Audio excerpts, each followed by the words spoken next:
Non cooperation movement launch हो चुका है। और नॉन कॉपरेशन मूवमेंट शहर में कैसा हुआ, कंट्री साइड में कैसा हुआ और ट्राइबल लोगों के बीच में कैसा हुआ, अब वो पढ़े। अब हमारा टॉपिक होगा non cooperation movement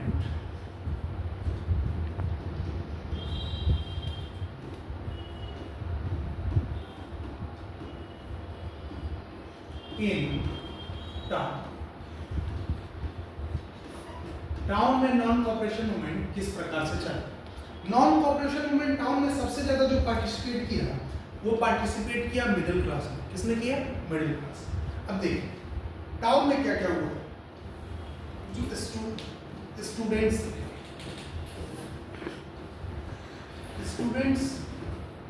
left their school and colleges.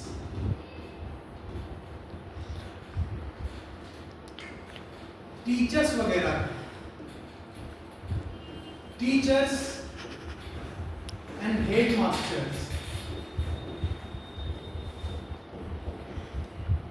resigned.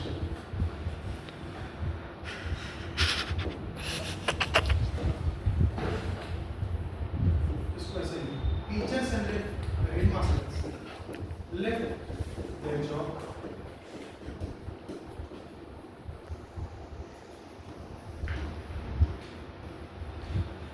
Lawyers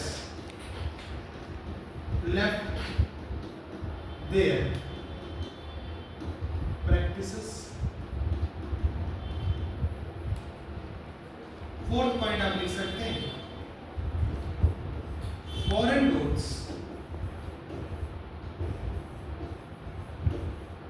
were boycotted.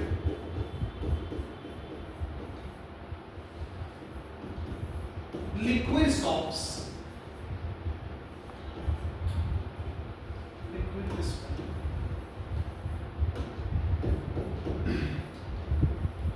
liquid shops were picketed.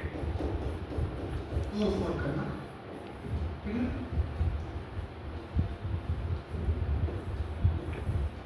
Foreign clothes were burnt in huge bonfire. Towns में नॉन कॉपरेशन मूवमेंट में जो टाउन में हुआ उसमें सबसे ज्यादा जो पार्टिसिपेशन था वो सबसे ज्यादा पार्टिसिपेशन मिडिल क्लास का। ये जितनी भी चीजें हैं ये देखो ना, स्टूडेंट्स जो मिडिल क्लास स्टूडेंट हैं उन्होंने स्कूल कॉलेजेस जाना छोड़ दिया। Head masters teachers resign from their job. Lawyers जो थे अपना जो प्रैक्टिस करते थे कोर्ट में उन्होंने वो छोड़ दिया। फॉरेन गुड्स वेयर बॉयकॉटेड, जो फॉरेन गुड्स था उसको बॉयकॉट किया गया। लिक्विड शॉप्स वेयर पिकेटेड, मतलब तोड़फोड़ होना। जो भी फॉरेन बाहर का जो भी कपड़ा था उसको आग में जला दिया जाता। इसका क्या क्या रिजल्ट है, इसका कुछ रिजल्ट हुए इस देखो, इसका रिजल्ट क्या हुआ।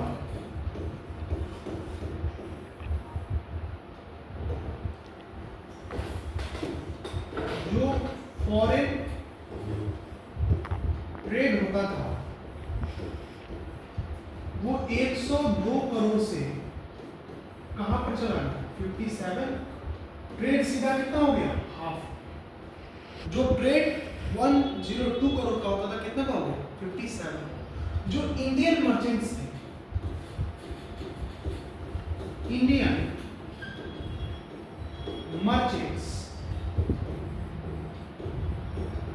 refused to work नहीं, trade with, refused to trade with, yes, trade with, refused to trade with, refused to trade with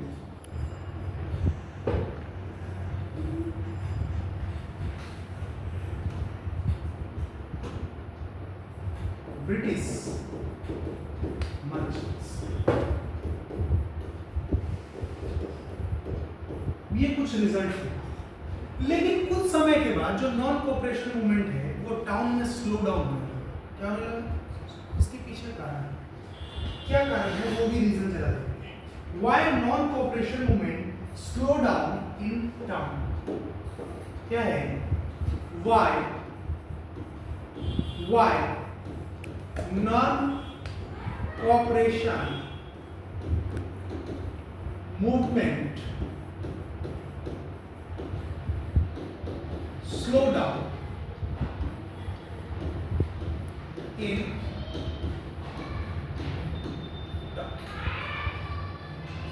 town में जो नॉन कॉर्पोरेशन मूवमेंट जिस स्पीड से आया था, फिर स्लो डाउन क्यों? उसके पीछे कारण था। जब आप एक बात देखें, जब आप फॉरेन क्लोथ्स को बॉयकॉट करना शुरू कीजिए तो आप इंडियन क्लोथ्स पहनिए। इंडियन क्लोथ जैसे खादी उस समय हैंडलूम, हाथों से बुनाई होकर बनता था। अब हाथों से बुनाई होकर बनेगा तो सीधी सी बात है, महंगा ज्यादा हो। मशीन से बनेगा तो ज्यादा प्रोडक्शन होगा तो कॉस्ट सस्ता हो। अब जब आप खादी का ड्रेस महंगा होने लगेगा तो सब मिडिल क्लास पहन तो नहीं पाएगा, तो खादी छोड़ के लास्ट में उनको कहाँ जाना पड़ेगा? फॉरेन गुड्स में तो जाना ही पड़ेगा। अब भारत में उतना इंस्टीट्यूशन है नहीं कि भारत का स्टूडेंट अपने इंस्टीट्यूट में पढ़ सके, मजबूरी से उनको कहाँ जाना पड़ेगा? फॉरेन में जाना ही, मतलब जो ब्रिटिशर्स का इंस्टीट्यूट है उसमें तो जाना ही पड़ेगा। जाना पड़ेगा नहीं जाना? कोर्ट भी जो लॉयर है कहाँ प्रैक्टिस करेंगे? कोर्ट में ही प्रैक्टिस करेंगे, तो लॉयर को भी अपने काम पर लौटना ही पड़ेगा। किसके कारण स्लो डाउन हो गया? कहाँ पर? टाउन। क्या हो गया रीजन? पहला रीजन क्या है? चलो देखिए ध्यान से। Khadi clothes are very expensive and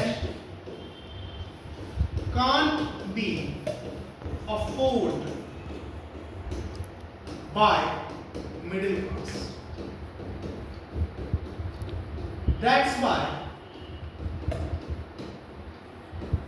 they have to move towards foreign clothes which are cheaper, जो सस्ता हुआ करते है ना। दूसरा रीजन क्या था? Less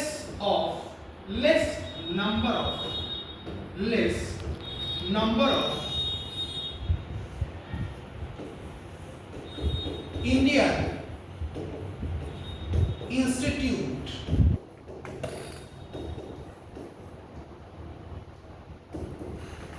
made a problem for a student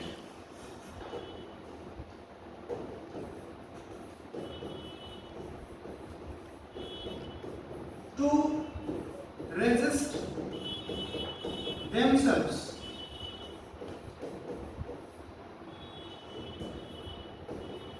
moving to British Institute.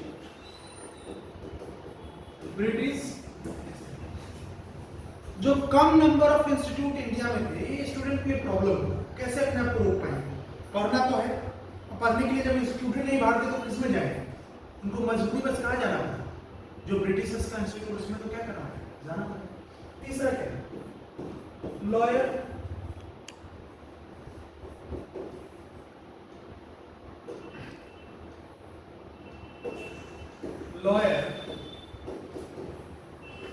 also have to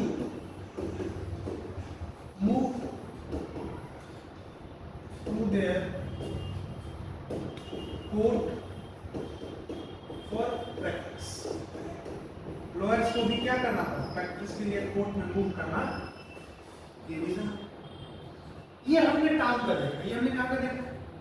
town में किस प्रकार से मूवमेंट स्टार्ट हुआ, टाउन में किस प्रकार से मूवमेंट अपने पीक पर गया, टाउन में किस प्रकार से मूवमेंट धीरे धीरे स्लो डाउन। अब जरा non cooperation in country side देखते हैं, कहां देखते हैं कि कंट्री के अलग अलग कोनों में किस प्रकार से नॉन कोऑपरेशन मूवमेंट हो रहा। नॉन कोऑपरेशन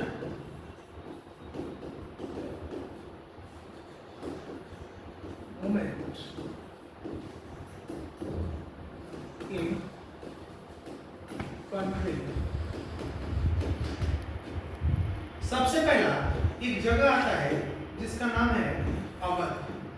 क्या है? अवध में पीजेंट का ग्रुप था और लैंडलॉर्ड का। पीजेंट और किसका ग्रुप था? लैंड। पीजेंट क्या करते थे? हाई रेंट फॉर लैंड, जो उनका लैंड होता था उसके लिए हाई रेंट लेते थे फार्मर्स। पीजेंट्स, आप मेरा लैंड यूज कीजिएगा, आपको बहुत ज्यादा रेंट हम ले। फोर्स्ड टू डू बेगार, जबरदस्ती बेगार कराया जाता था। बेगार का मतलब work without wages, work without, बिना पैसा के काम करोगे उसको बोलेंगे बेगार। क्या बोलेंगे? बेगार। मजबूर किया जाता था कि बिना पैसा का काम। जो नॉन कोऑपरेशन मूवमेंट हुआ तो जो फार्मर्स थे, पीजेंट ने समझा कि अब हम क्या हो गए? आजाद। क्या हो गए? उन्होंने क्या किया? Reduction of revenue. उन्होंने रेवेन्यू देना क्या कम कर दिया? कम कर दिया। क्या कर दिया? रेवेन्यू देना क्या कर दिया?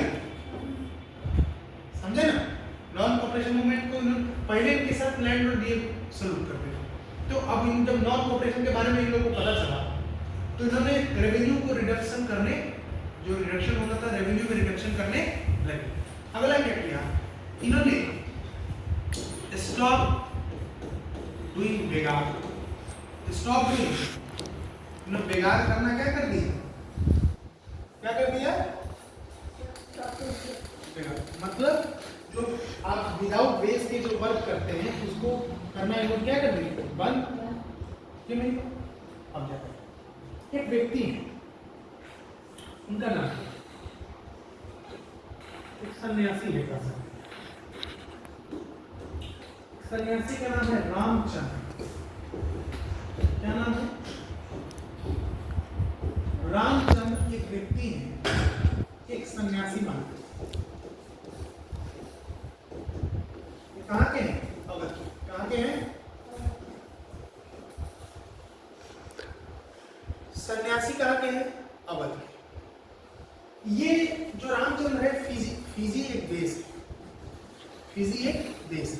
उसमें क्या, जब ब्रिटिशर्स ने जबरदस्ती लोग को भारत से पकड़ के वहाँ जबरदस्ती वहाँ प्लांटेशन का काम, कोई भी काम हुआ जबरदस्ती यहाँ से पकड़ के लेकर काम कराया जाता था।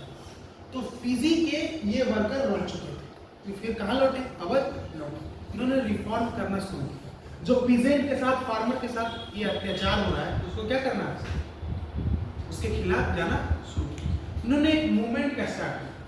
उस मूवमेंट का नाम था नाइरोबी मूवमेंट। कौन सा movement? Nairobi movement by Ramchandra. Nairobi movement में क्या कहा गया? कहा गया जो नाई है और जो धोबी है, धोबी जो है लैंडलॉर्ड्स का कपड़ा धोना बंद करेंगे, नाई जो है लैंडलॉर्ड्स का बाल दाढ़ी बनाना बंद। हम बिल्कुल बॉयकॉट। ठीक है? जो नाई लोग होगा वो लैंडलॉर्ड्स को क्या करेगा? बाल दाढ़ी बनाना बंद करेगा, धोबी कपड़ा खींचना बंद करेगा। हम लोग ऐसे उनका कुछ ना कुछ मुकाबला तो कर सकते। फिर कहाँ जाएंगे करने? फिर हमारे पास तो आना ही पड़ेगा। ठीक है? इन्होंने एक मूवमेंट स्टार्ट किया, नाइरोबी। समय आ रही है दिसंबर 1920 की। जवाहरलाल नेहरू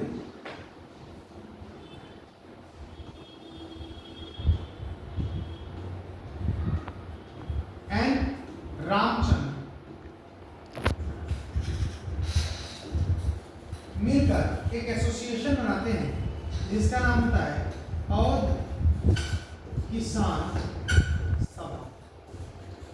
कौन सा बनाते हैं? औध किसान। ये रामचंद्र और जवाहरलाल नेहरू के द्वारा मिलकर बनाने जाने वाला एक ऑर्गेनाइजेशन होता है। ठीक, इसकी इस ऑर्गेनाइजेशन की मदद से जो फार्मर्स की बात है, जो पीजेंट की बात है, उनको ब्रिटिशर्स तक ले जाने की बात की